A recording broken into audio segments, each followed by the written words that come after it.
जय श्री कृष्णा। राधे राधे दोस्तों, आज की कहानी आपके सोचने के तरीके को बदल देगी। हम अक्सर कुत्तों का नाम तो लेते हैं, लेकिन उनकी असलियत पर शायद ही कभी ध्यान देते होंगे। जब गुस्से में या मजाक करते हुए किसी को गाली देनी होती है, तो हम बिना सोचे समझे कुत्ते का नाम ले लेते हैं। क्या कुत्ता सच में इतना तुच्छ है, इतना गया गुजरा है? हमने कभी यह नहीं सोचा कि वह भूखा प्यासा हमारे घर के दरवाजे पर पड़ा रहता है और हम उसे अनदेखा कर दे देते हैं। लेकिन जब गाली देने की बात आती है तो उसका नाम लेना हम नहीं भूलते। इसलिए आपसे निवेदन है कि बस कुछ मिनट निकालकर इस कहानी को ध्यान से सुनिए। शायद यह आपको सोचने पर मजबूर कर दे और आपकी सोच में एक सकारात्मक बदलाव आ जाए। नमस्कार दोस्तों, स्वागत है आपका द प्रेमानंद ज्ञान में। एक नगर में रामू नाम का व्यक्ति रहता था। एक दिन वो रामू एक महात्मा से मिलने उनके आश्रम पहुंचा।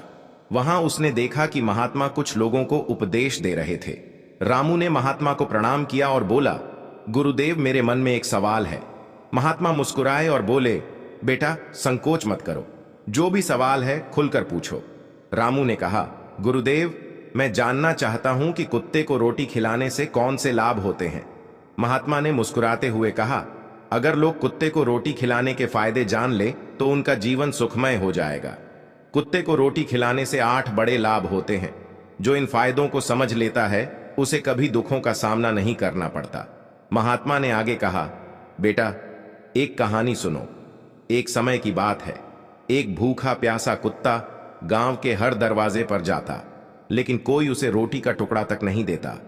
वह लाचार होकर इधर उधर भटकता रहता। एक दिन वह गांव के बाहर एक आश के आश्रम में पहुंचा। उसने आशी से प्रार्थना की, हे मुनिवर, मैं बहुत भूखा हूं, कृपया मुझे रोटी का एक टुकड़ा दे दीजिए। दासी ने पूछा, क्या तुम्हें गांव में किसी ने रोटी नहीं दी? कुत्ता बोला, मुनिवर, मैं क्या कहूं, कोई मेरी बात समझता ही नहीं। रश ने सहानुभूति से कहा, तुम्हारी पीड़ा मैं समझ सकता हूं, बताओ क्या हुआ? कुत्ते ने कहा, हमारे पास ना घर होता है ना कमाने का कोई साधन। हमें कड़े पहनने या पढ़ने लिखने का ज्ञान नहीं है। सर्दी गर्मी बरसात सब सहन करते हैं, लेकिन मुनिवर हम भी इंसानों की तरह भूख से तड़पते हैं, दर्द से कराहते हैं और दुख में रोते हैं।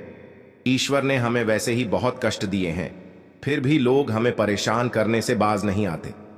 हम आपकी तरह मनुष्य नहीं हैं, हम पराधीन जीव हैं। जब हमारा जन्म हुआ उस समय हमारी आंखें और कान बंद थे। हम यह नहीं कह सकते कि हमारे जन्म पर भी वैसा ही जश्न हुआ होगा जैसा आपके जन्म पर होता है। नाच गाना बाजे बजते हैं, खुशी मनाई जाती है। क्या हमारे जन्म पर भी किसी ने खुशी मनाई होगी? जब मैं पैदा हुआ तो मुझे लगा कि मैं किसी बड़े घर में आया हूं, क्योंकि जिस जगह हम थे वह मुझे नरम और सुरक्षित लगी। लेकिन जब हमारी आंखें खुली तो मैंने देखा कि हमारी माँ, जिसे आप लोग कुतिया कहते हैं, हमें अपनी छाती से लगाकर एक पुराने कपड़े के ढेर पर लेटी थी। हम 5 भाई थे, बाकी 4 भाई लाल और भूरे रंग के थे। मैं अकेला काले रंग का था। सबसे छोटा और कमजोर भी मैं ही था। हमारी माँ हमसे कम ही मिल पाती थी, क्योंकि उसे भी अपने भोजन का इंतजाम करना पड़ता था। अगर वह खुद भूखी रहती तो हमें दूध कैसे पिलाती? एक माँ होने के नाते वह हम 5 का ख्याल रखती थी। वह बेचारी दिन भर भोजन की तलाश में इधर उधर भटकती थी, कभी मिल जाता कभी नहीं। रात में वह जाग कर गांव की रखवाली करती थी। कोई अनजान व्यक्ति गांव में घुसने की हिम्मत नहीं करता था। यहां तक कि दूसरे गांव के कुत्ते भी डर के मारे हमारे गांव में नहीं आते थे। अगर किसी किसान के खेत में जानवर घुसकर फसल नष्ट करने की कोशिश करते तो वह उन्हें दौड़कर भगा देती थी। इतना सब करने के बाद भी गांव के लोग हमारी मां को भोजन तक नहीं देते थे। मजबूरी में उसे कभी कभी छीना झपट्टा करनी पड़ती थी। अगर लोग उसे ऐसा करते देख लेते तो लाठी डंडों से पीट कर भगा देते। कई बार तो बेचारी भूखी प्यासी ही रह जाती थी। हे मुनिवर, भूख तो हमें भी आपकी तरह ही लगती है। ऊपर से हमारी मां को हमारी भी चिंता रहती थी। वह हमारी देखभाल के लिए हमेशा परेशान रहती थी। गांव वालों को देखकर भी उसका दिल नहीं पसीजता था। मजबूरी में वह चोरी से घरों में घुस जाती थी, और अगर कुछ खाने को मिल जाता तो वहीं खाकर अपनी भूख मिटाती थी। लेकिन कई बार लोग उसे ऐसा करते देख लेते तो लाठी डंडे लेकर उसके पीछे पड़ जाते। कुछ निर्दय लोग तो उसे घर में बंद करके पीटते भी थे। हमारी मां का बुरा हाल कर देते थे। हे मुनिवर, हमारी माँ ने किसी का क्या बिगाड़ा था। उसने सिर्फ भूख मिटाने के लिए भोजन चुराया था। चोरी करने का उसे कोई शौक नहीं था, पर पापी पेट हमें यह सब करने के लिए मजबूर कर देता है। एक दिन की बात है, बहुत जोरदार बरसात हो रही थी। ओले गिर रहे थे और ठंडी हवा चल रही थी। उस कड़ाके की ठंड में ठिठुर कर हमारे 3 भाई मर गए। उस दिन हमारी माँ बहुत रोई थी, लेकिन मनुष्यों ने हमारी पीड़ा को नहीं समझा, क्योंकि उनके बच्चे थोड़े ही मरे थे। फिर वह कुत्ता कहता है, हे मुनिवर, अब हम सिर्फ 2 भाई रह गए थे। हमारी माँ हम दोनों की अच्छे से देखभाल करने लगी। एक दिन उसी गांव में एक सेठ के घर दावत थी। वहां कई तरह की मिठाइयां बन रही थीं। सेठ जी के घर बहुत से मेहमान आए हुए थे। हमारी माँ खाने की तलाश में बार बार वहां जाती थी, लेकिन लोग उसे दुत्कार कर भगा देते। किसी को उस पर इतना भी तरस नहीं आया कि उसे एक रोटी ही दे दें। एक रोटी देने से उनका क्या बिगड़ जाता। मेरी माँ बार बार सेठ जी के आंगन में जाती और दूर खड़ी खड़ी देखती रहती। जब दावत शुरू हुई और भोजन परोसा जाने लगा, तो वह भी वहीं जाकर पूंछ हिलाने लगी। तभी भोजन परोसने वाला आदमी किसी काम से भीतर चला गया।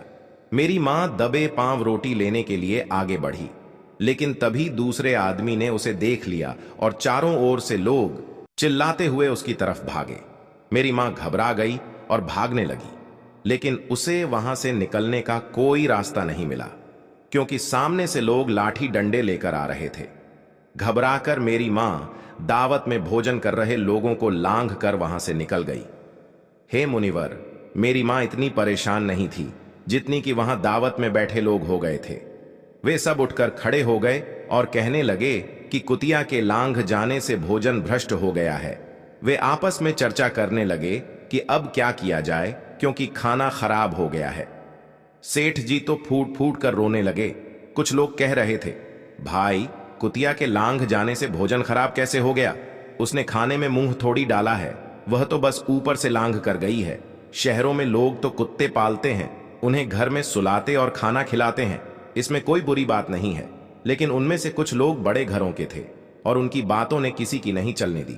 वे कहने लगे, भोजन तो भ्रष्ट हो गया है, यह अब तो खाने लायक नहीं है। आखिरकार उन्हीं की बात मानी गई और सारा भोजन गरीबों में बांट दिया गया। उस दिन मेरी माँ को खूब पेट भर कर खाना मिला। ऐसा सुख उसने जीवन में कभी नहीं पाया था, लेकिन यही सुख उसके लिए बड़ी मुसीबत बन गया। भोजन करके वह वहीं आराम से लेटी थी।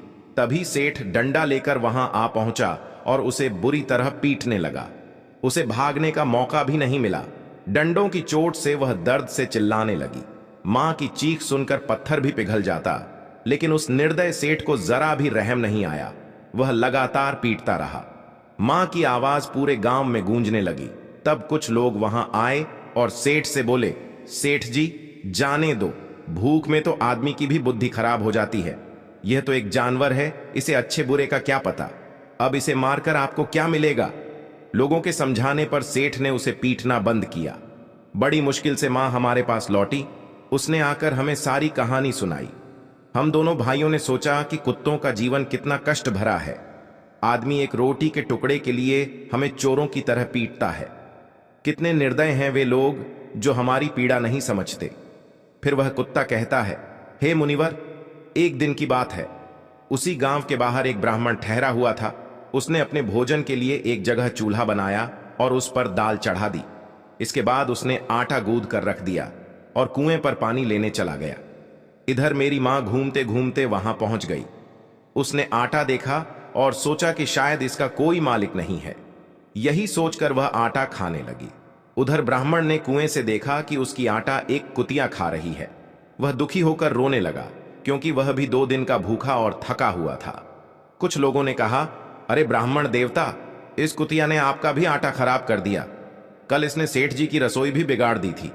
ब्राह्मण दुखी होकर बोला, भाई, मुझे क्या पता था कि यह दुष्ट कुतिया मेरे आटे के पीछे पड़ी है। फिर ब्राह्मण ने लाठी उठाई और मेरी मां पर टूट पड़ा। मां ठीक से आटा भी नहीं खा पाई थी, लेकिन लाठियों की मार उस पर बरस पड़ी। महीनों तक वह लंगड़ा हुए घूमती रही। तब हमें समझ आया कि आदमी कितना स्वार्थी है। हम उनके लिए कितनी मेहनत करते हैं, उनकी रखवाली करते हैं, लेकिन वे हमारी तकलीफ नहीं समझते। आगे वह कुत्ता कहता है, हे मुनिवर, हमारी सबसे बड़ी गलती यही है कि हम उन्हीं मतलबी इंसानों के अधीन रहना चाहते हैं जो हमें दुख देते हैं, जबकि हमें प्यार और सहानुभूति से देखने वाले भी लोग होते हैं, लेकिन हम उसके कितने काम आते हैं यह हम कभी नहीं जान पाते।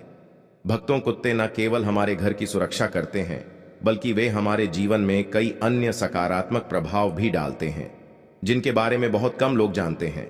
महात्मा ने कहा था कि यदि मनुष्य कुत्ते को रोटी खिलाने के महत्व को समझ ले तो वह जीवन के कई संकटों से बच सकता है। आज मैं आपको बताऊंगा कुत्ते को रोटी खिला के 8 ऐसे लाभ जिन्हें जानकर आप हैरान रह जाएंगे। जब घर में रोटियां बनती हैं तो पुरानी परंपरा के अनुसार पहली रोटी गाय के लिए और आखिरी रोटी कुत्ते के लिए रखी जानी चाहिए। महात्मा का कहना था कि यह नियम भगवान ने बनाए थे, लेकिन आजकल लोग इन नियमों को भूल चुके हैं और इसका नकारात्मक असर उनके जीवन पर पड़ता है। पहला फायदा, कुत्ते को रोटी खिलाने से घर के ग्रह दोष कम हो जाते हैं। महात्मा के अनुसार यदि शनि की महादशा चल रही हो तो कुत्ते को रोटी खिलाने से शनि का प्रभाव कम हो सकता है और व्यक्ति की मुश्किलें आसान हो सकती हैं। दूसरा फायदा, कुत्ते को रोटी खिलाने से आपकी किस्मत चमक सकती है और घर में नकारात्मक ऊर्जा का नाश होता है। तीसरा फायदा, यह एक ऐसा कदम है जो माता लक्ष्मी की कृपा को आकर्षित करता है और घर में कभी धन की कमी नहीं होती। चौथा फायदा, कुत्ते को रोट देने से कर्ज से मुक्ति मिल सकती है और यदि पहले से कर्ज में है तो इससे छुटकारा पाने में मदद मिल सकती है। पांचवा फायदा, जब आप कुत्ते को नियमित रूप से भोजन देते हैं तो यह आपके व्यापार में प्रगति लाता है। छठा फायदा, कुत्ते को रोटी खिलाने से आपकी आयु में वृद्धि होती है और अटका हुआ धन वापस मिल जाता है। सातवां फायदा, कुत्ते को रोटी देने से आपके स्वास्थ्य में सुधार होता है, मानसिक स्थिति भी मजबूत रहे और आप हमेशा ऊर्जावान महसूस करते हैं। आठवां फायदा, भगवान को सभी जीवों की चिंता रहती है, इसलिए जब आप कुत्ते को रोटी खिलाते हैं तो भगवान प्रसन्न होते हैं और उनके आशीर्वाद से आपका परिवार सुखी रहता है। महात्मा ने यह भी बताया कि जब कुत्ता रोता है तो इसे एक अपशकुन माना जाता है। यह किसी संकट या अनहोनी का संकेत होता है, इसलिए कुत्ते को कभी भी दुखी नहीं करना चाहिए। तो दोस्तों, आपको यह जानकारी कैसी लगी? कृपया कमेंट सेक्शन में अपने विचार जरूर बताएं। यदि यह जानकारी पसंद आई हो तो द प्रेमानंद ज्ञान चैनल को सब्सक्राइब करना ना भूलें।